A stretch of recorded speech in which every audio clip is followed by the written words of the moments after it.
بسم الله الرحمن الرحيم. إن الحمد لله نحمده ونستعينه ونستغفره ونعوذ بالله من شرور أنفسنا ومن سيئات أعمالنا. من يهده الله فلا مضل له ومن يضلله فلا هادي له. وأشهد أن لا إله إلا الله وحده لا شريك له وأشهد أن محمدا عبده ورسوله. أما بعد. بسم اللہ الرحمن الرحیم. حب مصطفیٰ صلی اللہ علیہ وسلم کی علامتیں اور تقاضے. لا الہ الا اللہ محمد الرسول اللہ پڑھنے والے ہر مسلمان پر واجب ہے کہ وہ اس کلمہ کا معنی و مفہوم اچھی طرح سمجھے اور حقوق اللہ اور حقوق مصطفیٰ صلی اللہ علیہ وسلم کی معرفت حاصل کرے اور پھر اعتقادی، قولی اور عملی طور پر انہیں ادا بھی کرے. نبی اکرم صلی اللہ علیہ وسلم سے حقیقی محبت یہ نہیں کہ تحفظ ناموس رسالت کے نام پر جلوس نکالا، بپر گئے، بے قابو ہو گئے، پھر اپنے ہی ملک اور اپنے ہی لوگوں کی بند دکانوں پر سنگباری کی، گاڑیاں نظر آتش کر دیے یا ان کے شیشے توڑ دیے، سرکاری و نجی املاک برباد کر دیے، نعرے بازی کر دی، امن و امان بحال رکھنے میں کوشاں پولیس پر پتھراؤ کر دیا اور سمجھ لیا کہ ہم نے حب مصطفیٰ صلی اللہ علیہ وسلم اور تحفظ ناموس رسالت کا حق ادا کر دیا ہے. حقیقی حب مصطفیٰ صلی اللہ علیہ وسلم کی کچھ علامتیں ہیں اور پھر ان علامتوں کے ساتھ ساتھ اس کے کچھ مطالبے اور تقاضے بھی ہیں جنہیں پورا کیے بغیر محبت صادق ثابت نہیں ہوگی. علامات محبت رسول صلی اللہ علیہ وسلم. اللہ تعالیٰ نے بعض علامتیں مقرر فرمائی ہے جن کی روشنی میں دیکھا جا سکتا ہے کہ کوئی شخص حب رسول اللہ صلی اللہ علیہ وسلم کے دعوے میں کہاں تک سچا ہے اور اس کے دعوے کی دلیل کیا ہے. چنانچہ اللہ تعالیٰ نے سورہ البقرہ میں ارشاد فرمایا ہے: قُلْ هَاتُوا بُرْهَانَكُمْ إِن كُنتُمْ صَادِقِينَ. اے پیغمبر ان سے کہہ دے کہ اگر سچے ہو تو دلیل پیش کرو. اور جس شخص میں حب رسول صلی اللہ علیہ وسلم کی علامتیں جتنی زیادہ ہوگی اس کے دعوے کی صداقت اور اس کی محبت کا درجہ بھی اتنا ہی بلند ہوگا، اور جس قدر ان علامتوں میں کمی ہوگی اسی قدر اس کا دعائے حب و شوق بھی بے جان ہوگا. بعض اہل علم نے اس سلسلہ میں 4 علامتوں کی طرف اشارہ کیا ہے. مثلا نمبر 1 دیدار و قرب رسول صلی اللہ علیہ وسلم کی دلی تمنا اور اس کے لیے بہر قیمت تیاری. نمبر 2 آپ صلی اللہ علیہ وسلم پر جان و مال قربان کرنے کے لیے تیار ہونا. نمبر 3 اتباع اوامر اور اجتناب نواحی. نمبر 4 نصرت سنت اور دفاع شریعت. جبکہ بعض اہل علم نے کچھ دوسرے علامتوں کا تذکرہ بھی کیا ہے جو یہ ہے: نمبر 5 علم قرآن و سنت. نمبر 6 بکثرت یاد حبیب صلی اللہ علیہ وسلم. نمبر 7 محبت احباب مصطفیٰ صلی اللہ علیہ وسلم. نمبر 1 زیارت مصطفیٰ صلی اللہ علیہ وسلم کی تمنا کرنا. حب مصطفیٰ صلی اللہ علیہ وسلم کے دیگر تقاضوں میں سے ایک یہ بھی ہے کہ ہر مومن و مسلمان اپنے دل میں اس بات کی شدید تمنا رکھے کہ اے کاش مجھے نبی صلی اللہ علیہ وسلم کی زیارت نصیب ہو سکے. یہ نبی صلی اللہ علیہ وسلم سے شدید محبت کی علامت بھی ہے اور اس محبت کا تقاضا بھی. چنانچہ صحیح مسلم میں حضرت ابو ہریرہ رضی اللہ عنہ سے مروی حدیث میں نبی اکرم صلی اللہ علیہ وسلم کا ارشاد ہے: میری امت کے مجھ سے شدید محبت رکھنے والے لوگوں میں سے کچھ وہ بھی ہے جو اس بات کی خواہش رکھتے اور تمنا کرتے ہیں کہ انہیں چاہے اپنے سارے اہل و عیال اور دولت و مال کی عوض ہی میری زیارت نصیب ہو جائے تب بھی یہ سودا مہنگا نہیں. صحیح مسلم اور مسند احمد میں اس سے ملتی جلتی ایک دوسری حدیث میں حضرت ابو ذر غفاری رضی اللہ عنہ سے مروی ارشاد نبی صلی اللہ علیہ وسلم ہے: میری امت میں سے مجھ سے سب سے زیادہ محبت کرنے والے وہ لوگ ہیں جو میرے بعد آئیں گے اور چاہیں گے کہ اگر اپنا تمام اہل و مال دے کر بھی میری زیارت کا شرف حاصل کر سکے تو سودا مہنگا نہیں. جہاں تک صحابہ کرام رضی اللہ عنہم کا حال ہے تو اس سلسلہ میں نبی اکرم صلی اللہ علیہ وسلم کے ہجرت کر کے مدینہ منورہ چلے جانے اور انصار مدینہ کے آپ صلی اللہ علیہ وسلم کی آمد اور زیارت و دیدار سے خوش ہونے کا اندازہ اسی بات سے لگایا جا سکتا ہے: کہ مسند احمد کی ایک حدیث کے مطابق حضرت ابو بکر صدیق رضی اللہ عنہ فرماتے ہیں کہ نبی صلی اللہ علیہ وسلم کے استقبال کے لیے لوگ چھتوں پر چڑھ کر راستہ دیکھ رہے تھے۔ راستہ لوگوں سے بھرا ہوا تھا اور وہ یہ نعرے لگا رہے تھے، اللہ اکبر، جاء رسول اللہ صلی اللہ علیہ وسلم، جاء محمد صلی اللہ علیہ وسلم، اللہ اکبر، اللہ کے رسول تشریف لے آئے، حضرت محمد صلی اللہ علیہ وسلم نے قدم رنجا فرما دیا ہے۔ حضرت ابوبکر صدیق رضی اللہ عنہ فرماتے ہیں، لوگوں میں اس بات پر تنازع ہونے لگا کہ نبی صلی اللہ علیہ وسلم کس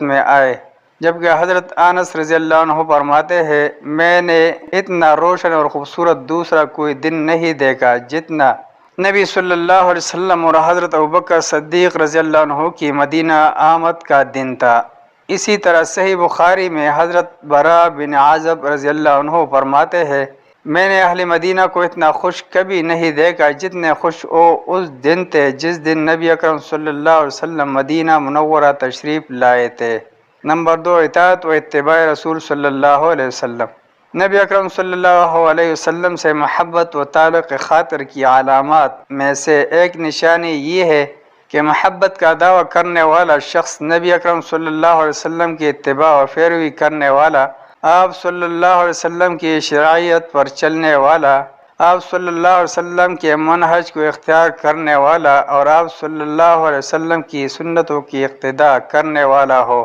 حب صادق کی علامت یہ ہے کہ اس کی عبادت کے دوران یہ باقاعدہ نظر آئے کہ یہ شخص نبی صلی اللہ علیہ وسلم کے بتائے ہوئے مسنون طریقے کے مطابق نماز ادا کرتا ہے، اپنی طرف سے طہارت و نماز کی طریقوں میں کوئی کمی بیشی نہیں کرتا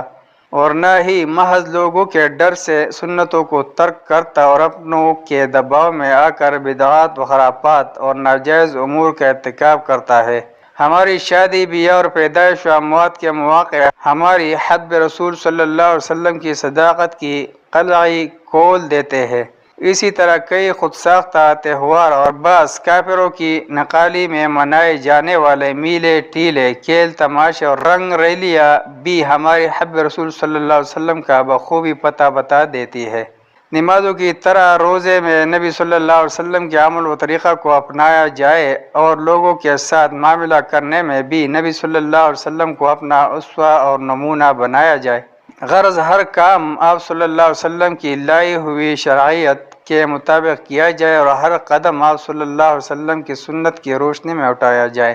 آپ صلی اللہ علیہ وسلم کی سنتوں کا احیاء کیا جائے اور اپنی خواہشات نفس پر آپ صلی اللہ علیہ وسلم کی سنتوں کو ترجیح دی جائے۔ اس بات کا تو تصور بھی نہیں کیا جا سکتا کہ کوئی شخص نبی صلی اللہ علیہ وسلم سے محبت و تعلق خاطر کا دعویدار ہو اور وہ آپ صلی اللہ علیہ وسلم کی سنتوں کی پیروی سے اعراض کرے، بلکہ ان سے استہزاء کرنے اور ان پر عمل پیرا لوگوں کا مذاق اڑانے والا ہو۔ یہ اطاعت و اتباع رسول صلی اللہ علیہ وسلم کوئی من مرضی کا سودا بھی نہیں، بلکہ اس کا اللہ تعالیٰ نے حکم فرمایا ہے اور یہ ہم پر فرض و واجب ہے، اور اس بات کا پتہ کئی قرآنی آیات اور ارشادات نبویہ سے چلتا ہے۔ چنانچہ سورہ آل عمران میں ارشاد الہی ہے، قل ان کنتم تحبون اللہ واتبعونی یحببکم اللہ ویغفر لکم ذنوبکم واللہ غفور رحیم۔ قل اطیعوا اللہ والرسول وان تولوا فان اللہ لا يحب الکافرین۔ اے پیغمبر، لوگوں سے کہہ دے کہ اگر تم اللہ کو دوست رکھتے ہو تو میری پیروی کرو، اللہ بھی تمہیں دوست رکھے گا اور تمہاری گناہ معاف کر دے گا، اور اللہ بخشنے والا مہربان ہے۔ کہہ دو کہ اللہ اور اس کے رسول صلی اللہ علیہ وسلم کا حکم مانو، اگر نہ مانے تو اللہ بھی کافروں کو دوست نہیں رکھتا۔ جبکہ آگے اسی صورت میں ارشاد الہی ہے، اطیعوا اللہ والرسول لعلکم ترحمون، اور اللہ اور اس کے رسول صلی اللہ علیہ وسلم کی اطاعت کرو تاکہ تم پر رحمت کی جائے۔ سورہ النساء میں ارشاد الہی ہے، تلک حدود اللہ ومن یطع اللہ ورسولہ یدخلہ جنات تجری من تحتها الانہار خالدین فیہا وذلک الفوز العظیم ومن یعص اللہ ورسولہ ویتعد حدودہ یدخلہ نارا خالدا فیہا ولہ عذاب مہین۔ یہ تمام احکام اللہ کی حدیں ہے، اور جو شخص اللہ اور اس کے پیغمبر صلی اللہ علیہ وسلم کی فرمانبرداری کرے گا اللہ تعالیٰ اس کو جنتوں میں داخل کرے گا جن میں نہریں بہہ رہی ہے، وہ ان میں ہمیشہ رہیں گے، اور یہ بڑی کامیابی ہے۔ اور جو اللہ اور اس کے رسول صلی اللہ علیہ وسلم کی نافرمانی کرے گا اور اس کی حدوں سے نکل جائے گا، اس کو اللہ دوزخ میں ڈالے گا جہاں وہ ہمیشہ رہے گا، اور اس کو ذلت کا عذاب ہوگا۔ سورہ النساء کی ایک اور آیات میں ارشاد الہی ہے، یا ایھا الذین آمنوا اطیعوا اللہ واطیعوا الرسول واولی الامر منکم فإن تنازعتم فی شیء فردوہ الی اللہ والرسول ان کنتم تؤمنون باللہ والیوم الآخر ذلک خیر واحسن تأویلا۔ مومنو، اللہ اور اس کے رسول صلی اللہ علیہ وسلم کی فرمان برداری کرو، اور جو تم میں سے صاحب حکومت ہے ان کی بھی، اور اگر کسی بات میں تم میں اختلاف واقع ہو تو اگر اللہ اور روز آخرت پر ایمان رکھتے ہو تو اس میں اللہ اور اس کے رسول صلی اللہ علیہ وسلم کے حکم کی طرف رجوع کرو، یہ بہت اچھی بات ہے اور اس کا انجام بھی اچھا ہے۔ جبکہ اس سورہ النساء میں ہی اطاعت رسول صلی اللہ علیہ وسلم کو اطاعت الہی قرار دیتے ہوئے ارشاد فرمایا،